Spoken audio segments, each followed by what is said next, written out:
बिस्मिल्लाहिर्रहमानिर्रहीम, अस्सलाम वालेकुम। आप देख रहे हैं sports flix world cup special और मैं हूं हमजा शफीक। तो जनाब, आज एक और बड़ा इंपॉर्टेंट मैच खेला जा रहा है, इंडिया वर्सेस ऑस्ट्रेलिया, जो कि इब्तिदा में ऑस्ट्रेलिया को मुश्किलात का सामना 181 for 8 जो इस वक्त ऑस्ट्रेलिया और इंडियन बॉलिंग लाइनअप डोमिनेट करती नजर आ रही। इससे पहले जो कल का एक मैच था, बहुत बड़ा मैच था, जिसमें टोटल मजमूई तौर पर 754 रन बनाए गए दोनों टीम की जानिब से और साउथ अफ्रीका ने 428 रन जो हैं वो स्कोर बोर्ड पर सजा दिए, जिसे देखकर ही श्रीलंकन टीम जो है वो पहले थोड़ा सा घबराई, लेकिन जिस तरह से उन्होंने स्टे किया विकेट पर 326 रन बनाए, बहुत सौ की उम्मीदें बहाल हुई। इस तमाम तर सूरत हाल पर फॉर्मर कैप्टन सलमान भट्ट साहब हमारे साथ स्टूडियो में। अस्सलाम वालेकुम भट्ट साहब। वालेकुम अस्सलाम। इसके साथ अहमद सईद साहब ने मुझे ज्वाइन किया है, उन्हीं से भी जानने की कोशिश करेंगे कि वो स्टैट्स पर कितनी ग्रिप रखते हैं। भट्ट साहब, आज के मैच से शुरू कर लिया जाए। हमने देखा कि कल श्रीलंका ने पहले टॉस जीतकर बॉलिंग का फैसला किया, आज इन्होंने पहले टॉस जीतकर बैटिंग का फैसला किया और दोनों के फैसले जो हैं वो उन्हीं की टीम को नुकसानदेह साबित हुए। क्या अभी तक कप्तानों को विकेट रीड करने में कोई मुश्किलात पेश आ रही? नहीं, ऐसा नहीं है। देखिए, कल था बहुत ही बैटिंग पिच था और रात को ड्यू आनी थी। ठीक है, तो ड्यू को देखते हुए उनका फैसला गलत नहीं था। इट्स जस्ट दैट कि उनको टोटल इतना बड़ा कंसीड कर लिया कि उसमें चांसेस ये थे कि अगर वो उसको चेस कर जाते तो फिर वर्ल्ड रिकॉर्ड के करीब जाते। ऑस्ट्रेलिया को 434 चेस किया था साउथ अफ्रीका ने जोबर्ग में। तो इतने बड़े टोटल में होता ही है कि जब आप नियरली 9-10 रन की एवरेज बार बार 50 ओवर में करते हैं तो फिर विकेटें गिरती रहती हैं और फिर क्लस्टर्स में भी गिरती हैं टाइम्स और फिर टोटल की चेज मुश्किल हो जाती है। तो डिसीजन बुरा नहीं था, श्रीलंका एग्जीक्यूशन बुरी थी। यहाँ पर भी डिसीजन बुरा नहीं है, ये तो अभी मैच ही पूरा नहीं हुआ। ये देखिए, जो टर्न है चेन्नई में बॉल ग्रिप होता है। अगर आप इस मैच में नज़दीक से बॉल को दिखाएं टीवी पे तो आपको पता लगेगा देख के कि बॉल के परखचे उड़ चुके हैं। अच्छा। उसका लेदर सारा उड़ चुका है, उसका डिसकलर हो चुका है।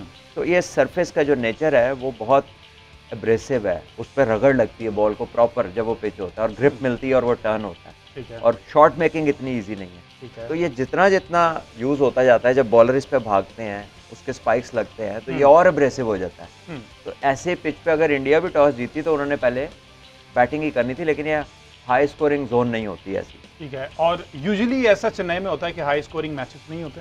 तो हो सकते हैं, लेकिन ये पिच वैसा नहीं बनाया हुआ उन्होंने। ये एब्रेसिव है, ज़्यादा एब्रेसिव है और होम एडवांटेज एक कह लीजिए किस्म का उन्होंने इसमें रखा है। स्टैटिस्टिक्स के हवाले से मैं ऐड करता चलूँगा, जो लास्ट 8 ओडीआई मैचेस इस पिच के ऊपर खेले गए हैं, उनमें से किसी में भी 300 प्लस स्कोर नहीं बना। हालांकि आजकल ओडीआईज में आप देखें तो रिवाज चल रहा है अच्छा, स्कोर बनाने का। आखिरी 8 जो मैच यहाँ हुए उनमें से किसी मैच में 300 प्लस स्कोर नहीं बना और आज भी लग रहा है कि 225-230 का जो ब्रैकेट है उसमें स्कोर रहेगा, तो ये टफ मैच हो जाएगा। ठीक है। अच्छा भट्ट साहब, इसी मैच पे अगर बात की जाए, अश्विन ने आउट किए हैं, उनके कैरम बॉल के बड़े चर्चे हैं, कमेंटेटर्स भी उन पर बात कर रहे हैं। एक कैरम बॉल कर देते हैं जो कि अनप्लेबल हो जाता है समटाइम, और आज हमने देखा भी, उन्होंने प्रूव भी किया। ये बेसिकली होता क्या है?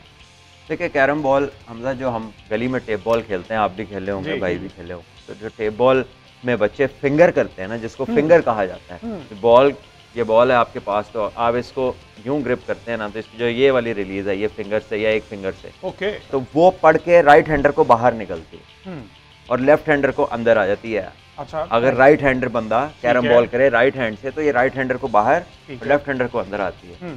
तो इसको गली की टर्मिनोलॉजी में कहते हैं फिंगर, और क्रिकेट बॉल के साथ इधर कहते हैं कैरम बॉल। कैरम, क्योंकि हम कैरम बोर्ड जब खेलते हैं तो इस तरह मारते हैं, तो वो टर्मिनोलॉजी से मिला दिया। सही।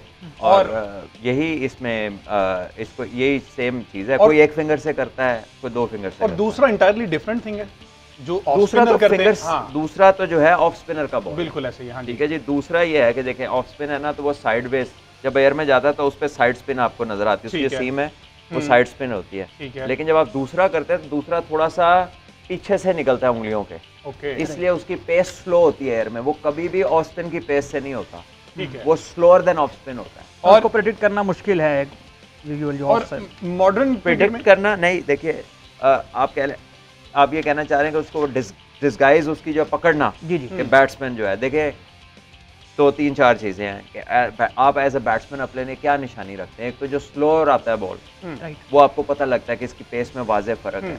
उसका सीम स्क्रैम्बल्ड होता है, जैसे ऑफ स्पिनर ना, तो वो सीम आपको यूँ नज़र आएगी इस तरह, लेकिन जब ये आएगा ना दूसरा, तो वो स्क्रैम्बल्ड आएगी सीम, वो उसमें नहीं आता। तो ये है, लेकिन ये आपको हाथ से चेक होगा तो आप शॉट बना सकते हैं, अगर एयर में चेक हुआ तो टू लेट हो जाता है। अच्छा भट्ट साहब, जिस तरह से आपने कहा कि स्क्रैम्बल्ड आता है, बॉलर को आइडिया होता है कि इसने बाहर जाना है या अंदर जाना है, किस जगह पे गिरेगा, तो ये बिल्कुल आइडिया होता है। उसकी हजारों ओवर्स की प्रैक्टिस होती है इसके अच्छा। पीछे, उसको पता, उसकी उंगली से बॉल निकलता है तो एक, आपको मैं एक बात बताऊं, एक स्पेशल आवाज है बॉल रिलीज करने की। अच्छा। कि अगर क्रिकेटर खड़े हैं ना नॉन स्ट्राइकर पे, हाँ। बॉल आप कर रहे हैं, आपके हाथ से बॉल निकले, शायद आपको पता ना चले, वो बता देगा कि बॉल सही जगह पे गिरेगा। ठीक है। आपके हाथ से एक नॉइज ऐसी निकलती है कि जब आपकी उंगलियां सही लगती हैं ना, तो you know it before it lands के बॉल पड़ेगा और ये मुश्किल बॉल होगा। क्योंकि यूजुअली बैट्समैन जो है वो ये आमतौर पे कहते हैं कि जब बॉलर बॉल रिलीज़ कर रहा होता है तो उसका रिलीज पॉइंट जो है वो बैट्समैन जज कर रहा होता है कि कहाँ से वो बॉल रिलीज कर रहा है, उससे वो अंदाज़ा करता है कि डिफरेंट ट्रेजेक्टरीज है ना, ऊपर से बॉल कर रहे हैं, साइड से बॉल कर रहे हैं, ठीक है, बीच में से बॉल कर रहे हैं, राइट। डिफरेंट ट्रेजेक्टरीज है, डिफरेंट एंगल्स हैं, आप वाइड ऑफ द क्रीज हैं, क्लोज टू द स्टंप्स हैं, मिड में हैं, पीछे हैं, बहुत कुछ है। ये जितना इसमें आप आगे जाते जाएं उतनी डेप्थ है इसके अंदर। ठीक है जी। कल के मैच पे अगर बात की जाए, आज का तो अभी चल रहा है 47 ओवर्स में 185, तकरीबन 200 के करीब इस वक्त ऑस्ट्रेलिया पहुंचने वाला है और 8 खिलाड़ी आउट हैं। कल के मैच की बात अगर की जाए तो मेरा ख्याल साउथ अफ्रीका ने इतना मारा जितना मारा जा सकता था, लेकिन फिर भी 50 ओवर में कितना मारा जा सकता था भाट साहब? 428 रन अगर वर्ल्ड कप के एक मैच में बोर्ड पर सेट हो जाएं, और ओपोनेंट टीम जो है वो क्वाइट यंग टीम थी, जिस तरह से श्रीलंका की टीम हुआ करती थी उसके मुकाबले में यंग, ज़्यादा एक्सपीरियंस नहीं था, एक दो खिलाड़ी ऐसे हैं जिन्होंने अच्छा खेला हुआ है। स्कोर बोर्ड पे इतना बड़ा स्कोर सज जाना, उसके बाद ओपोनेंट टीम अगर आप उस जगह पर हों तो क्या मेंटली तौर पर थोड़ा सा बंदा डिस्टर्ब हो जाता है कि 428 रन सामने पड़े हुए हैं? हमजा दो चीज़ें हैं, दोनों पॉसिबल हैं। एक आप डिस्टर्ब हो जाए, जैसे आपने कहा कि 400 रन का प्रेशर ले लें, और दूसरा मेरे हिसाब से आपके लिए ये आसान हो जाता है, इसमें क्लैरिटी आ जाती है कि बाबा आपने जाके बस मारना है, बिकॉज उसके अलावा आपकी बचत कोई नहीं। बिल्कुल। So you go out all guns blazing, आप समझ लें आपकी कश्तियाँ जल चुकी हैं, अब आपका और कोई तरीका ही नहीं है उस स्कोर को अचीव करने का, जबकि आप बहुत तेज नहीं खेलते। सो हर ओवर में आपको एक बाउंड्री, दो बाउंड्री जितनी मिल जाए, आप उसे स्वाब समझ के कबूल करें और कोशिश करें कि आप चलते रहें, पार्टनरशिप लगी रहे।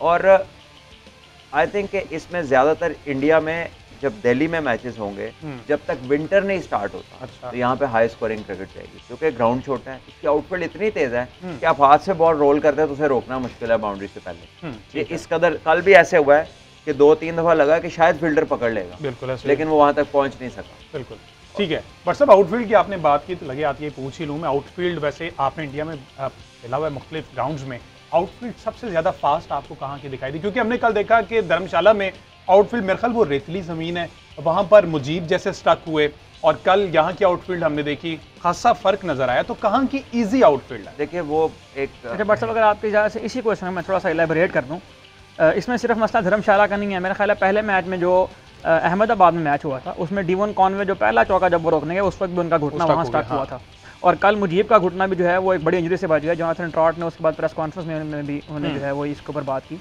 तो एक तो मतलब आपका जो कि वास्ट एक्सपीरियंस है, पूरी दुनिया में आप खेले में, तो कितना डिफरेंस होता है जो सरफेस होती है ग्राउंड की, उसका कितना डिफरेंस होता है फील्डिंग के अंदर और भागने के अंदर कितना कंफर्टेबल फील करते हैं लोग? देखिए जो तो धर्मशाला की बात है ना, वो ग्राउंड इंटरनेशनल स्टैंडर्ड्स पे स्लोली अपग्रेड हो रहा है। उसके इर्द गिर्द है माउंटेन, वो एक ऐसा इलाका है जहाँ पे ज़्यादा फील्ड्स खेलने की नहीं थी पहले, ठीक है। तो इन्होंने ये एक वहाँ पे डेवलप किया, एक ये कह लीजिए कि ऐसा एरिया जैसे आपके नॉर्दर्न के स्पॉट्स हैं जिधर लोग घूमने फिरने जाते हैं, तो वहाँ पर उन्होंने एक प्रॉपर स्टेडियम डेवलप किया, लेकिन वो अप टू द मार्क नहीं था। अब उसको इन्होंने बहुत बेहतर कर लिया, लेकिन फिर भी कल आप विजिबल पैचेस देख सकते थे, उस फील्ड के अंदर आपको स्पॉट्स नज़र आ रहे थे। जहाँ तक बात है अहमदाबाद में और डेवन कॉनवे के गिरने की, और किसी भी दुनिया की फील्ड्स में प्लेयर्स के घुटने फंसते हैं, देखिए उसकी वजह ये होती है कि जो डाइविंग टेक्निक है ना आपकी, आपको सिखाया ये जाता है एज ए चाइल्ड कि आपने अपने पेट पे गिरना। अच्छा। आप एब्डोमेन के ऊपर गिरेंगे, ठीक है। और आपने जब गिरना है तो आपके जो बाजू हैं वो बिल्कुल स्ट्रेट होने चाहिए आपका, सही। क्योंकि अगर आपके यूं होंगे तो वो भी फंस जाएंगे, उससे आपको इंजरी का चांस है। अगर आप घुटने के बल गिरेंगे, दुनिया के किसी फील्ड में गिर जाएं आप, तो या नरम होगी तो धंस जाएगा, हार्ड होगी तो फिर डिस्लोकेट भी हो सकता है। क्योंकि हमारे यहाँ पे हार्ड फील्ड्स हैं तो कोई डाइव करने की जरूरत ही नहीं करता, उन्होंने कहता है कि ये फिर लंबा ही जाएंगे। इसलिए हमारे असली साहब जो है पाँव की हमारे तरफ से डाइव मारते जो हुए यूथ है बच्चे, उनको डाइविंग का इसलिए आइडिया नहीं होता कि स्कूलों में पक्के फर्श हैं, ग्राउंडे हैं तो घास नहीं है तो बड़ी सख्त है, तो बच्चों को वो मौका नहीं मिलता।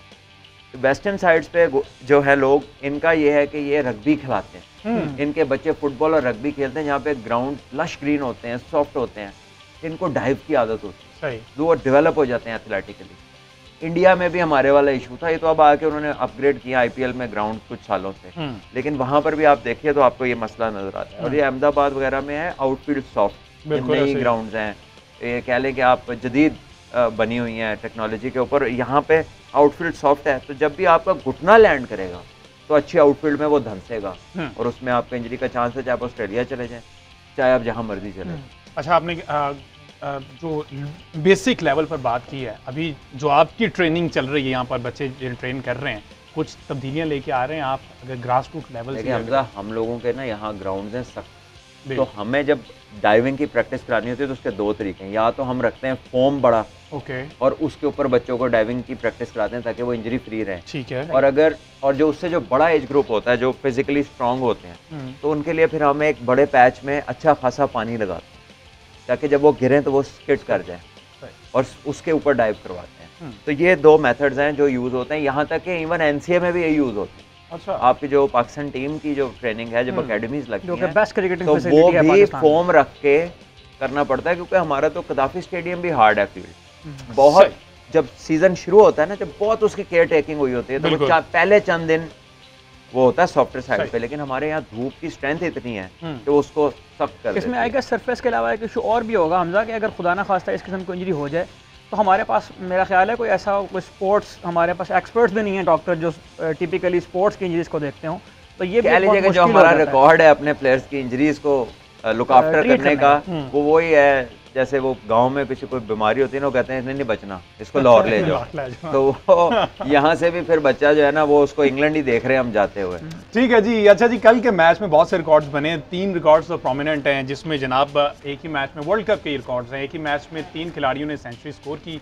उसके अलावा एडन मार्करन में इंडिविजुअली मेरा ख्याल 49 गेंदों पर 49 गेंदों पर जो अपनी वो सेंचुरी कंप्लीट की है, और इसके साथ साथ दीगर जो रिकॉर्ड्स बने, हाईएस्ट वर्ल्ड कप का ये टोटल स्कोर हुआ है, जो कि साउथ अफ्रीका ने 428 रन बनाए हैं। इस तरह के जब रिकॉर्ड सामने आ रहे हैं तो बट साहब चौकर्स का एक टैग लगा हुआ है साउथ अफ्रीका की टीम पर। इस तरह के परफॉर्मेंसेस के बाद जब एंड पर आकर सरप्राइज दे देती है साउथ अफ्रीकन टीम, तो वहाँ पर फिर अफसोस होता है। यार ये हमेशा से उनका ट्रैक रिकॉर्ड है, और कुछ ना कुछ ऐसा है कि वो जब बड़ी मैच में विक्ट्री के करीब आते हैं तो ऐसे लगता है कि जैसे वो अपना हाथ पैर उनके फूल गए हैं और वो नर्व्स पे कंट्रोल नहीं लगते, और कई दफ़ा तो ऐसा लगता है कि वो बेसिक मिस्टेक। अब देखें कल भी स्कोर बहुत ज़्यादा था, वरना इतनी गंदी बॉलिंग किया उन्होंने, यानी कि वो पता है साउथ अफ्रीका को तो पता था ना कि श्रीलंका ने मारना ही मारना है, बिल्कुल ऐसे तो कम से कम आप विकेटों में यॉर्कर तो करें। आप लेंथ बॉलिंग किए जा रहे हैं, वो लग रही है तो बाहर जा रही है, नहीं लग रही तो बीट हो रही है, तो ऐसे में आप विकेटों में बॉल करते हैं, आप उसको कुछ वेरिएशन, कोई यॉर्कर, कोई स्लोअर वन, वो रबाडा है इतनी क्रिकेट खेल गया, वो लेंथ बॉल ही किया जाता है, जेनसन है वो भी लेंथ बॉल किया जाता है, इनको आदत है तेज विकेटों पे बाउंसर्स करने की, ये जल्दी, और ये बहुत स्लो लर्नर लग रहे हैं, ये उस क्वालिटी कह लें कि जिस तरह हमारे बॉलर्स बाहर जाके फिर भी एक ही टूर में अडेप्ट कर जाते हैं, इनको साल गुजर गए हैं, ये जब भी इन कंडीशन में आते हैं या तो ये they are refusing to adapt, वो कहते हैं कि नहीं यार हमारी लेंथ ही ठीक है, लेकिन इनकी जैसी बॉलिंग है ना, अच्छी बैटिंग के ये हाथ चढ़ गए, इनको बहुत मार पड़ेगी साउथ अफ्रीका। और स्टार्ट में श्रीलंका ने साबित किया जिस तरह से अटैकिंग क्रिकेट खेली गई है, वैसे ये भी बड़ी एक अलार्मिंग सिचुएशन है। 6 ओवर पहले श्रीलंका आउट हुई है, हाँ, अभी यानी 6 में अगर 70 और लगा ले तो 400 इधर भी हो गया हुआ। मेरा ख्याल है ये अब स्टाइल बन गया कि अब लोग इस बात की परवाह नहीं करते कि हमारे पास 10 ओवर हैं, आपने ऑल द वे जाके 50 ओवर मारना ही है। अभी हमें ट्रेंड देखने को मिलता है कि टीम में 300 प्लस स्कोर की बात है, उसने पूरे ओवर नहीं खेले होते, तो अब टीम जो है वो यूजुअली अडॉप्ट कर रही है कि आप तेज खेलते हुए आउट हो जाएं, आपका नेट रन रेट इतना इफेक्ट नहीं होता, लेकिन अगर आप पूरे ओवर खेल के स्कोर नहीं करते तो आपका नेट रन रेट इफेक्ट करता है, तो उसकी वजह टैक्टिकल भी है कि भाई आप मारे जाओ, एवरेज मेंटेन करके आउट हो जाओ। अच्छा बट साहब, इसी को मैं अगर पाकिस्तानी क्रिकेट टीम के क्रिकेटिंग ब्रांड से जोड़ूं तो एक इंटरेस्टिंग स्टैट कल नज़र से गुजरा कि पाकिस्तानी क्रिकेट टीम ने 17 ओडीआई मैचेस खेले हैं 2023 में, और पहले 10 ओवर में हमने अब तक एक छक्का भी नहीं मारा इस साल में। तो इसको किस तरह से आप देखेंगे, और वे फॉरवर्ड क्या है वर्ल्ड कप में, हमारे पास क्या मुतबादिल है? हमने ज़ाहिर है साउथ अफ्रीका और श्रीलंका से हमने भी खेलना है। हाँ, बात यह है कि छक्का हमने नहीं मारा, आपका फ़खर जमान ही है जो इम्पैक्ट प्लेयर है, वो आपका फॉर्म में नहीं है, वो आ रहा है आउट हो रहा है, आ रहा है आउट हो रहा है। इमाम का रोल डिफरेंट है, वो छक्के छुके मारता है जब सेट हो जाता है, वरना वो आराम से अपना ग्राफ्टिंग करता है और ये उसका रोल है। खेलने का दिया। बात यह है कि ये ऐसे ही है कि जैसे किसी अखबार की सुर्खी, वो छक्का नहीं मारा, ये बताएं कि इफेक्टिव रन हुए हैं कि नहीं। वो छक्का नहीं मार रहा, लेकिन अगर कोई 3 चौके मार रहा है ओवर में तो वो रन्स तो हो रहे हैं। तो ये जो खबर बनानी है ना कि छक्का नहीं लगा, ये आज आपसे नहीं, काफी दिन से ये चल रही है स्टैटिस्टिक्स में, यार छक्का कोई नहीं लगा, तो वो सेंसेशनलाइज करने के लिए, चाहे उस बंदे ने 2 चौके मारे ओवर में। तो the thing is, do we get runs और not? If we are getting runs, desired runs, doesn't matter how they come. तो फिर प्रॉपर छक्का मारने से मुश्किल काम है 11 बंदों में से गेंद निकालना। बिल्कुल ऐसे ही, ठीक है ना, लेकिन छक्का भी अब ऐसी स्किल बन गई है T20 क्रिकेट के बाद के लोग कहते हैं कि जैसे एक नेसेसरी आइटम नहीं होती किसी चीज में कि इसको होना चाहिए यार, बस तो वो अब क्राउड को एंटरटेन करने के लिए आपका जो ओपनिंग प्लेयर है वो परफॉर्म पिछले मतलब फखर की फॉर्म तब से गई हुई है कि बीच में इमाम की आके चली गई है उसकी नहीं आई अभी तक। दुआ करते हैं ये फखर की फॉर्म आ जाए, अल्लाह करे, बहाल हो जाए। श्रीलंका के खिलाफ जो मैच है, एक शॉर्ट ब्रेक शामिल करना है, stay with us.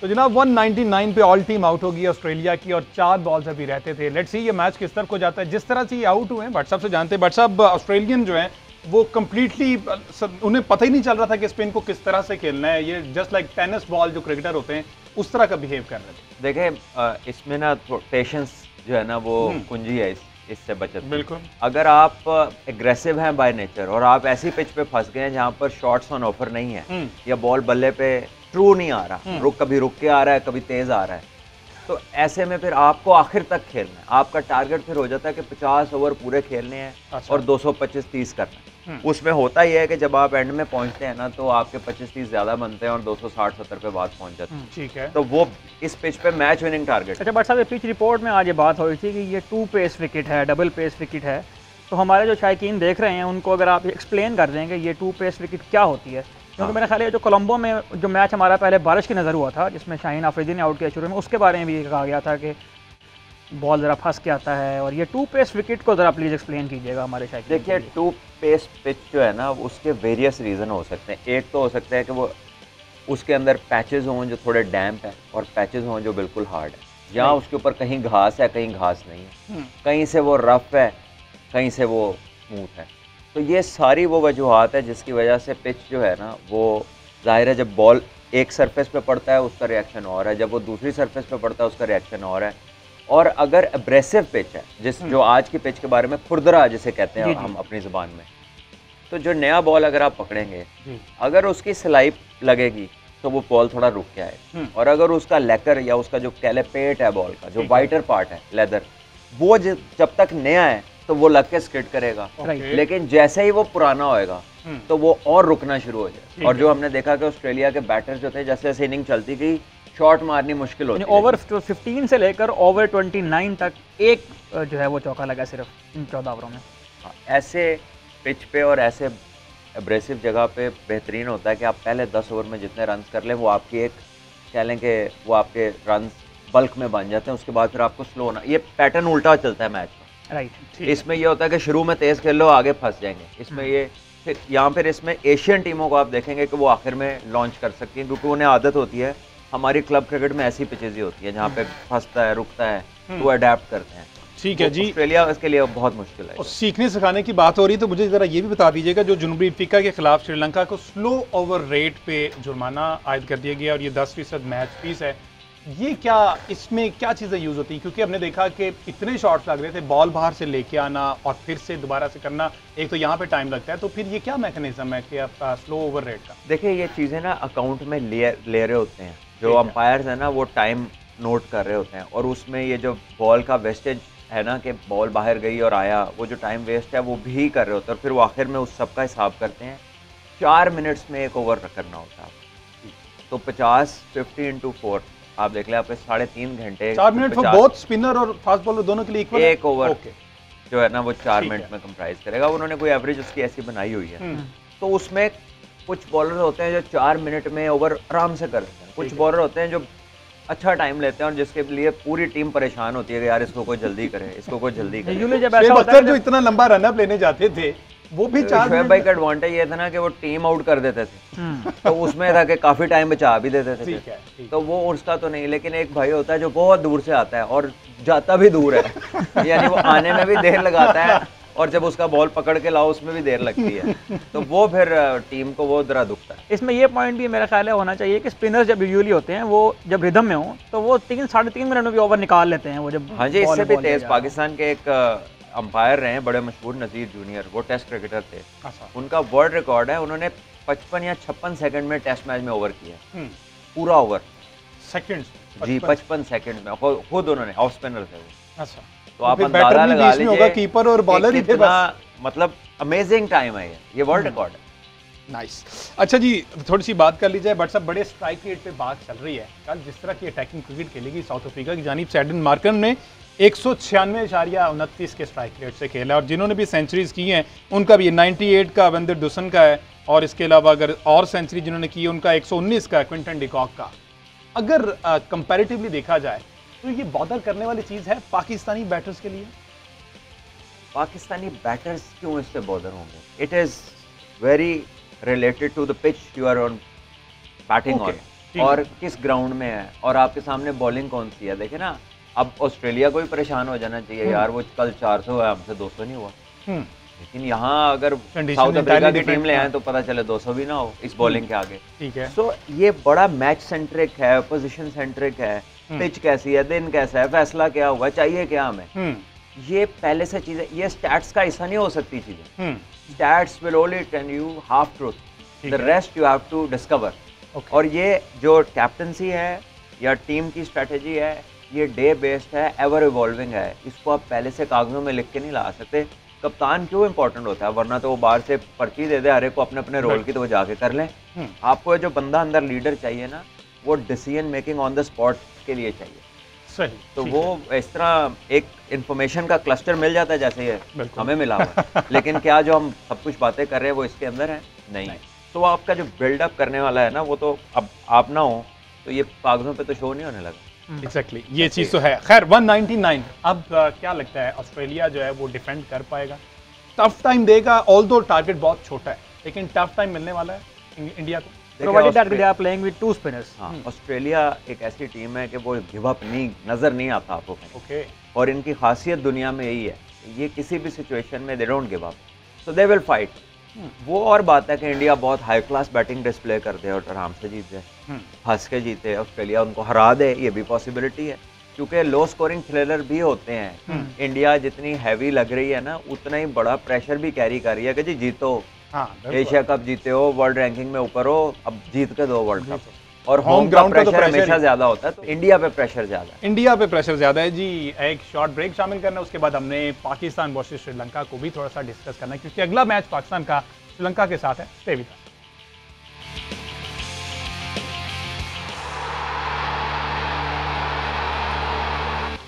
Welcome back जी। बात हो रही है वर्ल्ड कप 2023 की। अभी ऑस्ट्रेलिया और इंडिया का मैच जारी है। ऑस्ट्रेलिया ने पहले खेलते हुए 199 रन बना लिए हैं। इस मैच पर तो बात करनी है। अगला मैच पाकिस्तान का श्रीलंका के साथ है, और श्रीलंका ने कल जिस तरह से साउथ अफ्रीका अगेंस्ट परफॉर्म किया है, 326 रन उन्होंने बना लिए, ऑल्दो वो मैच हार गए, लेकिन जिस तरह से श्रीलंकन बैटर्स ने क्लीन बैटिंग की है, वो भट्ट साहब से पूछते हैं कि भट्ट साहब क्लीन बैटिंग जिस तरह से की, क्या पाकिस्तानी जो बॉलर्स हैं वो इस सिचुएशन को हैंडल कर सकते हैं इन कंडीशंस में? अब देखिए, पाकिस्तान श्रीलंका का मैच हैदराबाद में, जहाँ पर बॉलिंग स्पिनर्स को जो है काफ़ी परचेज मिलती है ऑफ द पिच। हमने देखा सेंटनर ने किस तरह स्पिनर एक्सट्रैक्ट किया, शदाब ने भी वहाँ पे कह लें कि पहले से कदरे बेहतर बॉलिंग की।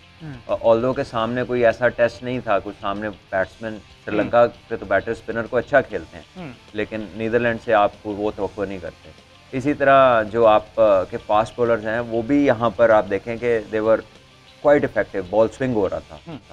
दिल्ली में कुछ नहीं हो रहा था, जहाँ पे मार पड़ी है ना सबको, वो बिल्कुल प्योर बैटिंग कंडीशंस थी। हैदराबाद उतनी बैटिंग कंडीशन नहीं है, एटलीस्ट जो अभी तक 3 मैच देखे हैं वार्म अप के और एक वो देखा है, तो यहाँ पे मैच डिफरेंट होगा। ऑपोजिशंस दोनों ऐसी हैं कि ये एक दूसरे को समझती हैं, आइडेंटिकल चीज़ें इनमें काफ़ी हैं, तो इस वजह से आप उस तरह का मैच ना एक्सपेक्ट कीजिएगा जो अच्छा, but on day conditions change हो जाती हैं, क्योंकि हमने वार्म अप मैचेस में इसी जगह पे देखा 15 मिनट में हो जाती हैं। ओके, हाँ, आप सुबह एक पानी का फुवारा लगा दे पिच पे, तो जो पहले टॉस जीत के बैटिंग करेगा उसको काफी देर उस बेचारे को फंसना पड़ेगा। क्योंकि हमने देखा कि 352 भी हुआ इसी ग्राउंड में, और हमने देखा कि 286 पे चेंज करनी हो तो मैं कह रहा हूँ, वरना ये ऐसे नहीं है। वो आपको ऑब्वियसली इंटरनेशनल मैच के कुछ प्रोटोकॉल्स होते हैं, लेकिन जो आप चेंज की बात कर रहे हैं ना, वो तो ऐसे 5-10 मिनट में हो जाता है। हमने पिच की बात आपको एक मैं उसकी मिसाल देता हूँ कि शाहीन ने जब मैच इंडिया के खिलाफ बॉलिंग शुरू की, पहले 4 ओवर्स के बाद जब बारिश हुई, पहले 4 तक इंडियंस बड़ा कंफर्टेबल खेल रहे थे, लेकिन जैसे ही वो बारिश का स्पेल लगा, थोड़ी सी बारिश कवर आने से पहले तक पिच पे पड़ चुकी थी, उसके बाद आते ही पाकिस्तान ने 60 पे उनके 4 आउट कर दिए जब बॉल स्विंग होना शुरू हुआ। तो ये है वो फर्क है जो 5 मिनट में पड़ जाता है। अच्छा, ये फर्क की बात की हमारी ऑडियंस के लिए, जरा ये भी बता दें कि वर्ल्ड कप मैचेस में क्या जो होम टीम होती है जो ये सारा ऑर्गेनाइज करवा रही थी, उनकी मर्जी से ये विकेट्स बनते हैं, या फिर ये आईसीसी का कोई पैनल होता है स्पेसिफिकली जो कि हर मैच से पहले विकेट डिसाइड करता है कि किस तरह का बनना है? देखिए, आईसीसी का पैनल अब अबल तो होता नहीं है। आईसीसी इंस्ट्रक्शन जरूर दे सकती है, लेकिन इंडिया में क्रिकेट सेंट्रलाइज नहीं है, एसोसिएशंस की ग्राउंड्स हैं। ओके, ये तमिलनाडु क्रिकेट एसोसिएशन ग्राउंड है, ये एसोसिएशंस के ग्राउंड है, उनके क्यूरेटर्स के अंडर है और इनके अपने कैरेक्टरिस्टिक हैं। ये जरूर हो सकता है कि इंडियन का क्रिकेट बोर्ड चाहे उनसे रब्ता करे और वो उस तरह की पिच बनाने में उनकी मदद कर दे या उनसे वो डिस्कस कर लें, लेकिन ये अंडर लोकल एसोसिएशंस के हैं, ये बीसीसीआई के अंडर नहीं है। सही, ठीक है। तो जो भी कंडीशन होती है वो बीसीसीआई को नहीं बंदा कह सकता, ये अदर क्रिएटर्स हैं, आईसीसी को नहीं कह सकते। हाँ, बीसीसीआई के अंडर भी तो कम्प्लीटली नहीं आ रहा है, या वो इंस्ट्रक्शंस उन्हीं की हैं? कह लीजिए कि जो प्रेजेंटेबल डॉक्यूमेंटेशन है वो अंडर लाहौर है तो लाहौर के अंडर है, कराची तो कराची के अंडर, सेंट्रलाइज नहीं है। कहीं ना कहीं असर रसूख है। ये नहीं है कि बीसीसीआई का दिल्ली क्रिकेट एसोसिएशन का वो ट्रैवल करके उधर नहीं जाता, आपको उसी के क्यूरेटर से काम लेना है। ओके, ठीक है जी। कल एक और मैच है जी, न्यूजीलैंड वर्सेस नीदरलैंड। किसी बड़े अपसेट की तवक्को की जा सकती है? देखिए, अपसेट तो ऑन कार्ड्स हमेशा ही क्रिकेट में हो रहा है, लेकिन ये कुछ बहुत ही आंखें खोल देने वाला अपसेट होगा क्योंकि न्यूजीलैंड जिस तरह की क्रिकेट खेली है और जितनी वो क्लिनिकल है टीम, उनकी हिस्ट्री में अपसेट्स नहीं है इस तरह से। ओके, जितने वो कंसिस्टेंटली अच्छा खेलने वाले हैं। न्यूज़ की बात करें तो केन विलियमसन जो है वो बाहर हो चुके हैं दोबारा से पूरे वर्ल्ड कप में, दूसरे मैच में, तीसरे मैच में उन्हें आगे रिटर्न कर सकते हैं। लॉकी फर्गुसन जो है वो ट्रेनिंग में वापस आ चुके हैं, उनके बारे में ये कहा जा रहा है कि वो कल हो सकता है कि पहले तो आप उनके लिए जगह तलाश करें ना इस टीम में कि आना किधर है। जिस तरह की परफॉर्मेंसेज आई हैं, बिल्कुल ऐसे ही है। तो अब ये अच्छे हेडेक्स हैं टीम्स में कि आपके इतने परफॉर्मर हैं कि आप किसी को भी खिला लीजिए। बिल्कुल।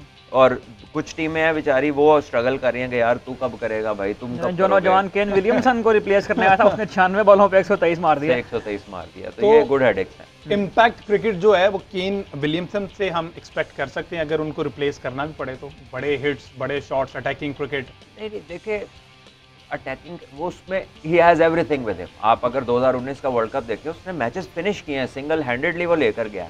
तो जो लंबा खेलने वाले प्लेयर है ना हमजा, वो कभी भी आगे थरथली नहीं डालते, ठीक है, क्योंकि उनका एक रोल होता है। जो थरथली वाला इम्पैक्ट का लव है कि लव्स है एक पर्टिकुलर रीजन के अंदर आके कुछ ऐसा कर दिया जिसका जरा असर रहा थोड़ी देर, that is an impact. But for a player like Williamson, Kohli, Babar, Rizwan हो गए, स्मिथ हो गए, ये वो हैं जिन्होंने पूरी लेके चलनी है आपकी बैटिंग, और इन पे जितनी एक्सपेक्टेशन है और जितनी रिस्पॉन्सिबिलिटी है, ये वो नहीं कर सकते कि आए और घुमा दी इधर घुमा दी उधर। इन्होंने मेथड के साथ चलना है। बिल्कुल इसी तरह ही है, और ये क्रिकेट जो है वो बराबर और तरीके से खेली जानी है। पर सब इस मैच में प्रेडिक्शन जो कि आप नहीं करते, लेकिन चलें हवा में कर दें 200 का टारगेट। देखिए, इसमें तो अभी इंडिया ही फेवरेट है और ऑस्ट्रेलिया वो आप नेगेट नहीं कर सकते आउटराइट, लेकिन डेफिनेटली इसमें लगता है कि इंडिया जो है वो मैच जीतता है। इंडिया मैच है। अहमद साहब? मेरा ख्याल है इंडिया, क्योंकि मैं पहले आपसे बात कर रहा था कि ऑस्ट्रेलिया जो है वो एक स्पिनर शॉट है, तो अगर यहाँ पे 3 स्पिनर होते तो हो सकता था कि वो ठाक। ठीक है जी। अहमद साहब ने भी इंडिया, भट्ट साहब ने कहा कि ऑस्ट्रेलिया हल्का नहीं लेगा, ठीक है, इंडिया को थोड़ी सी मेहनत करनी पड़ेगी। बहरहाल इंडिया ही जीतेगा। आज के शो से कितना ही।